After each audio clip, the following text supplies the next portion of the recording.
Shalom, selamat pagi. Bersyukur kita tetap dalam penjagaan dan pemeliharaan Tuhan yang luar biasa. Bapak Ibu Saudara, pada pagi hari ini saya akan menyampaikan firman tentang makanan keras part 1. Untuk di pagi hari ini adalah lamban dalam hal mendengar.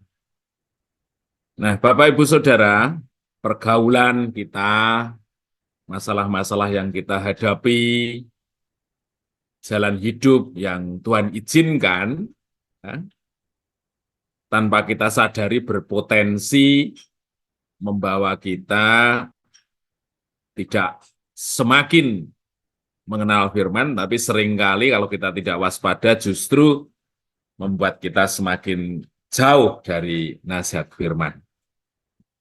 Ya. Orang semakin pandai berargumentasi, orang semakin pandai membela diri, ya. Orang semakin mudah untuk berdebat, itu contohnya, ya. Di mana kalau kita lihat, ya orang tidak mau dipersalahkan, tidak mau dirugikan, atau tidak mau bekerja lebih, ya, ya segini aja cukup. Maka agar saya tidak punya PR lagi, tidak usah mengerjakan sesuatu yang lebih banyak lagi, yang membuat saya rugi, ya debat aja. Atau orang tidak mau direndahkan.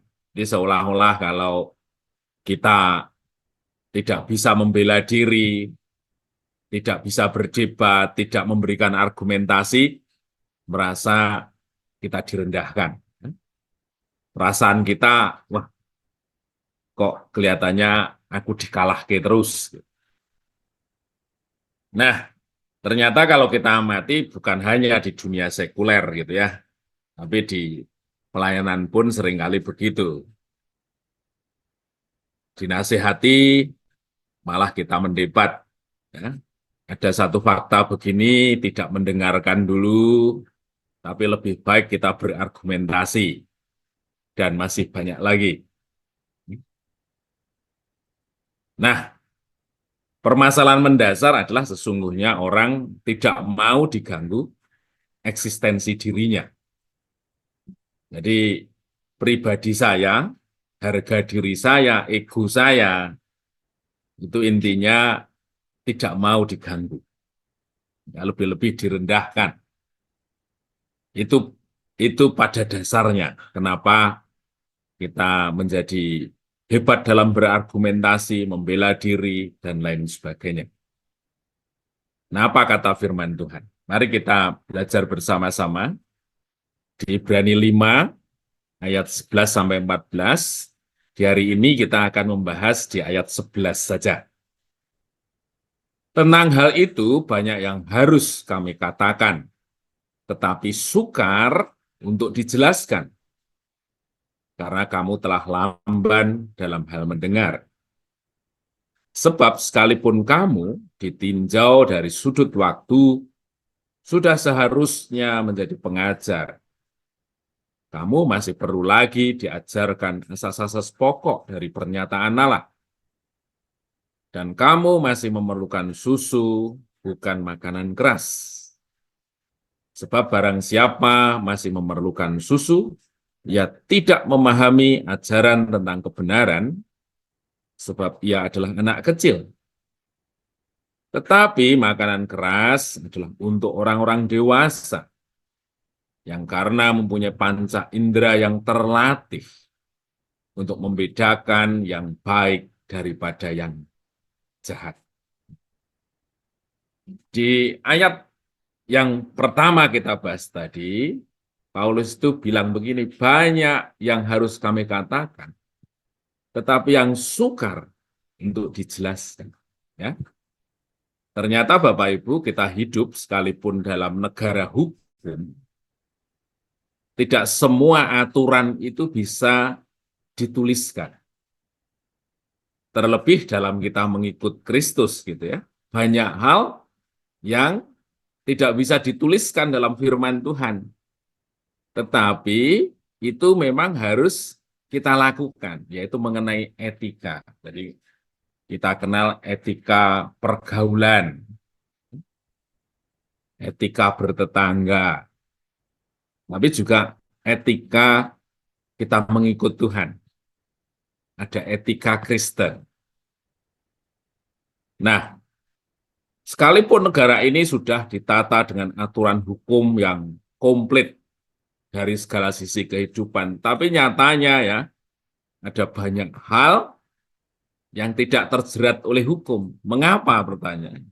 Karena ya orang menyepelekan etika.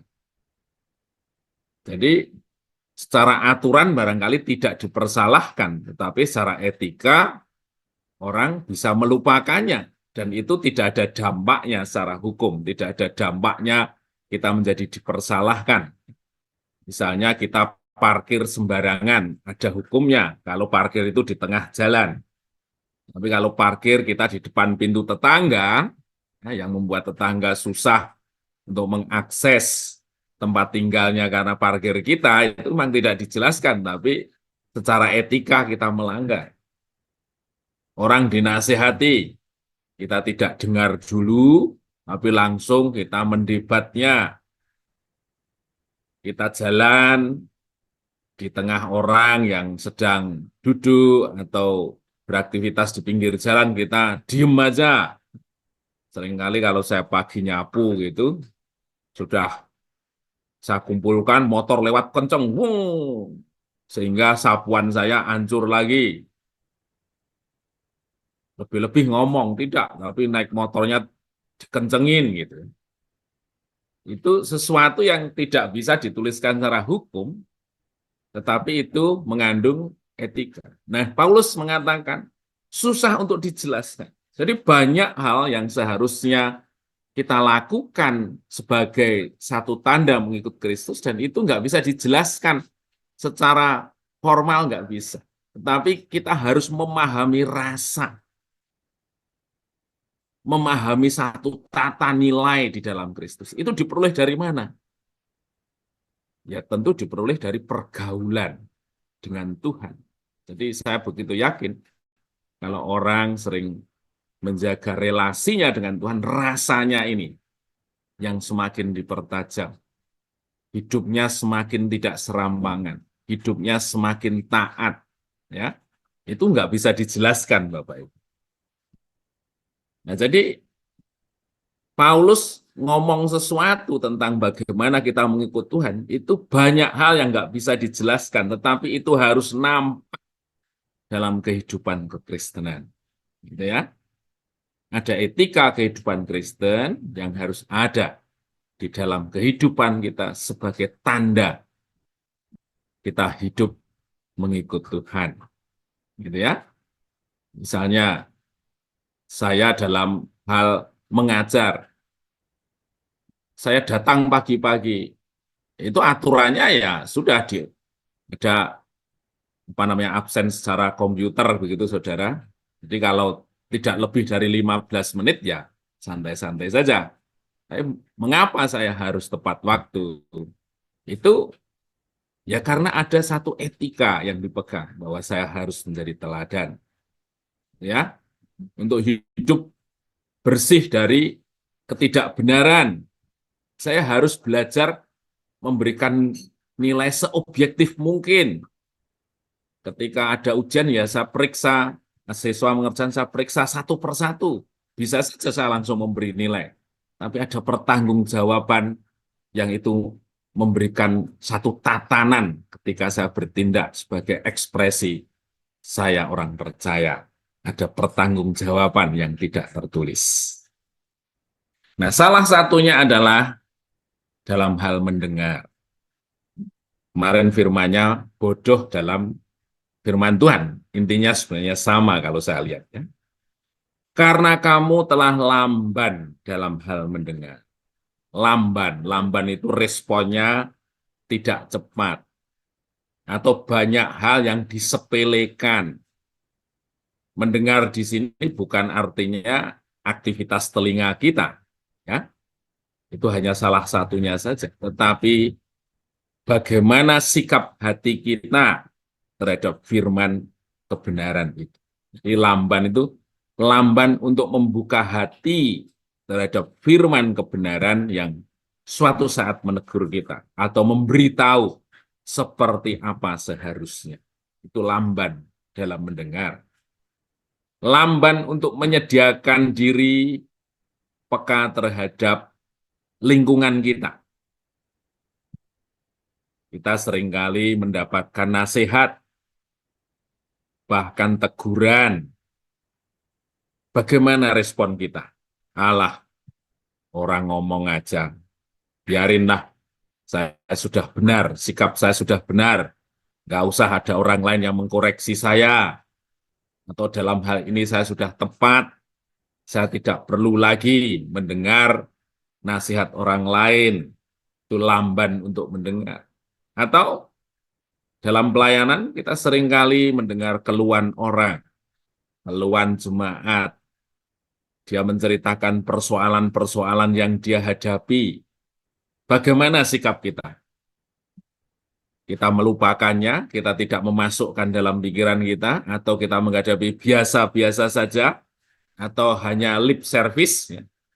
Seolah-olah kita merespon dia, memperhatikan, tapi sesungguhnya yes, cuma sekedar itu yang dikategorikan lamban untuk mendengar. Lamban untuk menangkap situasi dan kondisi sehingga kita bertindak dengan tepat. Banyak hal di mana orang nggak mengungkapkan sesuatu, tapi dia hanya menunjukkan satu sikap yang bisa dibaca hanya ketika kita tajam atau kita peka terhadap situasi dan kondisinya. Kenapa kok orang ini diajar tidak fokus? Kenapa saat ini kok dia tidak bersemangat? Itu tentu ada alasannya. Dan seperti apa respon kita ketika kita menghadapi anak kita, kemudian jemaat, orang-orang di sekitar kita, dan lain sebagainya. Kenapa ketika kita menghadapi pimpinan kok dia kelihatannya cuek? Kok kelihatannya dia mempunyai rasa yang nggak enak terhadap saya? Tentu ketika kita mengikut Tuhan, hal-hal seperti itu seharusnya sudah kita ketahui, sudah kita rasakan, sehingga kita bisa mengevaluasi sikap dan tindakan kita. Seperti apa kita harus berbuat. Jadi Bapak Ibu Saudara, sesungguhnya di dalam Tuhan mengajar kita untuk kita semakin peka terhadap situasi kondisi, peka terhadap firman kebenaran, peka terhadap suara Roh Kudus yang mengajar, mengingatkan kita terhadap hal kebenaran. Nah, pertanyaan akhir yang barangkali saya tidak akan menjelaskan, apa yang akan terjadi ketika kita lamban dalam hal mendengar? Monggo dijawab sendiri, monggo kita renungkan sendiri, seandainya hati saya selalu tertutup, telinga saya tidak peka terhadap situasi dan kondisi, apa yang akan terjadi? Mari kita renungkan bersama, sehingga perkataan Paulus ini mengajar kita untuk kita tidak lamban dalam hal mendengar. Terpujilah nama Tuhan, mari kita berdoa.